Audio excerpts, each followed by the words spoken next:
Hey, this is Warren Sprouse. You're on the Bible Forum. We're here every Sunday night from 8 to 10 p.m. Eastern. We look at life through a biblical lens. Tonight we're looking at the Pope. We're looking at Rome. We're looking at the Roman Catholics and the turmoil, the bubbling that's going on because of something the Pope actually said. He has issued a statement. Again, I don't know if it's an encyclical, if it's a bull. I don't know what it is, but it's got the troops in a tizzy. And Dominic Lynch, writing for thefederalist.com, says Pope Francis would make a lot more sense if everyone remembered he's a Jesuit. The quote says Francis is, you get an S on the end of your name, it's tough to pluralize it. Francis's unorthodoxy shouldn't have been surprising. He is a dyed-in-the-wool Jesuit who came of age in a post-Vatican II world. That on December 22nd, 2016. This Pope is an Argentine liberal. He was that before he was a Pope. He is a supporter of what was called back in the 70s, 80s, liberation theology. And now we're starting to see his liberal orientation being expressed. The New York Times in-house conservative and Catholic Ross Douthat published a column expressing his frustration with Pope Francis. He says Pope Francis has refused to answer the questions posed by the pastoral letter entitled Amoris Laetitia, literally the logic of Rome, even going so far as to cancel a meeting with a number of cardinals in Rome where he probably would have been confronted on this issue. The Pope's vagueness, he says, is infuriating to conservatives, to which the author responds, Francis may be the Pope, but he's still a Jesuit. Now, what in the world is a Jesuit? Well, a Jesuit is a Roman Catholic priest in the Order of Jesus. Traditionally, a vague and porous doctrine is almost their reason for existence. Indeed, it is so baked into the order that finding a conservative Jesuit is more difficult than finding a liberal in West Texas. Francis is not Benedict XVI, the former pope who resigned, we were told, due to ill health. And there's a whole story there that is never going to be told.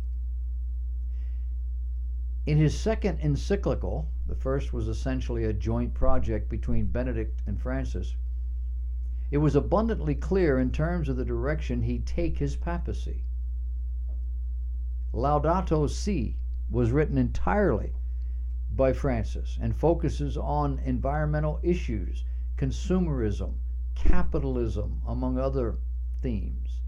He has said that the church cannot be, quote, obsessed over select issues like abortion and gay marriage. Now, in the author's words, Francis is trying to achieve doctrinal decentralization. In practice, what this means is that the central church hierarchy plays less of a role in day-to-day parish affairs, and pastors and bishops use the vague directives issued from Rome to implement policy in a way that appeases their constituents. He goes on to say the truth may be harmed or it may not. Francis trusts the bishops not to abuse the leeway he's granting them. In Francis' eyes, that's a gamble worth making. My question is, where does this ultimately take the Roman Catholic Church? Well, it ultimately, or can't say that yet, initially it takes them into religious or Catholic liberalism and permissiveness, but perhaps ultimately into a showdown with the doctrinaires. And then there's going to either be chaos or there's going to be dictatorship. And the reality is either the doctrines and principles rule or the people do. Now, the Pope has tremendous power. If he speaks ex cathedra, he is speaking as the voice of Jesus. Who can argue with that? And he could very easily do that and settle the whole issue. Now, the papacy has always been able to stand back and hold everyone's feet to the theoretical fires, so to speak. But with this letter, those who are actually dealing with the people, the priests and the monsignors and whatever, the bishop, they have been given authority to make exceptions. And that is really troubling to those who understand the orientation and the structure of the Roman Catholic Church. Now, here in the United States, it's not a lot different. Our founders placed their full trust and allegiance in the documents that they hammered out over long periods of time with a lot of blood, sweat, and tears. You read these documents and you read the writings of the men who were behind them, and you are amazed at their wisdom. Today, the liberals, the contemporaries, view those documents as living or flexible, based on evolving ideas, ideals. And the effort is to get as far away from the traditional, read normal, interpretation of those words as is humanly possible. Because a strict interpretation of written words is far too restrictive. But that is exactly what our forefathers intended. Welcome to the demise of Western civilization. The same can be said of the Bible. How do you read the Bible? Is it a living document that is floating and fluctuating and evolving based on where the culture is or the times or our understanding of science and history and all the rest of it? Or is it locked into a first century AD, first century worldview? Do the words on the page mean what they meant to the one who wrote them? Or are they open to anybody's interpretation based on where they may be at this time? If you opt for the first, you have a document worth studying, living by. If you opt for the second, you have absolute chaos. And everybody becomes God. Well, that's what the church is wrestling with in terms of their own doctrines. Not Bible doctrines, but church doctrines. And if that's not enough, just in the last few weeks, we've had some people step up. I mean, this is the mentality of where we are. Some people have stepped up to drag the Virgin Mary into our cultural debate. And I think that some of these people just have a little too much time on their hands.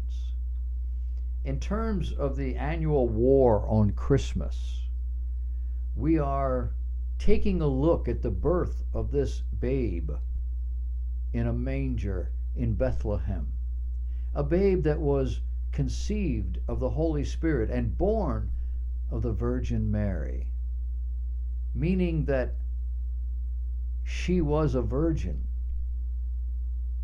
when this baby was conceived. And after he was delivered, she was a virgin. We have a miraculous thing going on here. But in this article, I don't know who it was who wrote the article. Quote, "Our culture of purity celebrates the Virgin Mary. Oh, it's Ruth Everhart. I should have read a little bit further down. Somebody named Ruth Everhart is writing this. She explains that especially in the Advent lead up to Christmas, Mary becomes a problem for many Christians because of her pristine purity. She writes that Mary has set such an impossibly high bar, and the rest of us are stuck trying to be both a virgin and a mother at the same time. And as a rape victim, this has been especially difficult for Ruth.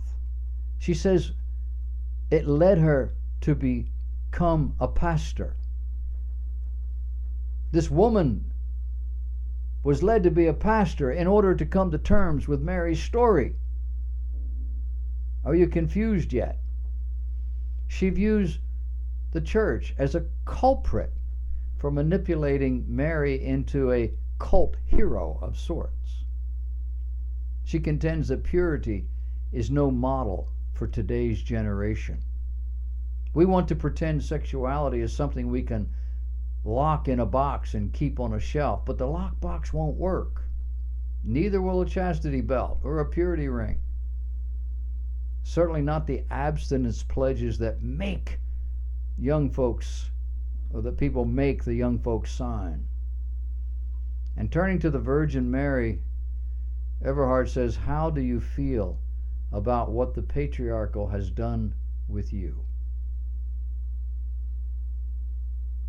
And she says it's a good thing that Mary doesn't answer. And she might be tempted to note that she fared considerably better at the hands of the patriarchy than she has from her feminist sisters, who twist her story into something political, petty, and ultimately uninspiring. This is the world we live in. Nothing is sacred. Everything is up for debate, discussion, to rewrite history, to rewrite the doctrines, to rewrite the concepts behind the principles that the doctrines teach, to just go in and make a mess of every part and parcel of everything, so that when we're done, we have what we want. What do we want? We want the freedom to be and to do whatever it is that comes to mind. And we don't want God telling us. We don't want the Bible telling us. We don't want the preachers telling us. We don't want our parents telling us. We don't want anybody to tell us what we can and cannot do. And so now we have a woman who has become a pastor in violation of the clear instruction given in the Word of God, another story, taking shots at the story of a virgin who gives birth to a baby in a manger. Forget that this was divine. Forget that this was God's purpose from Genesis chapter 3 on. Forget that this babe was God incarnate that ultimately made a way for people to get to heaven. Forget all of that. She's just holding her up like that just is insulting and embarrassing and all the rest to us out here. And it ought to stop. When are they going to let me be in charge of the world? I got some things I'd like stopped. How about you?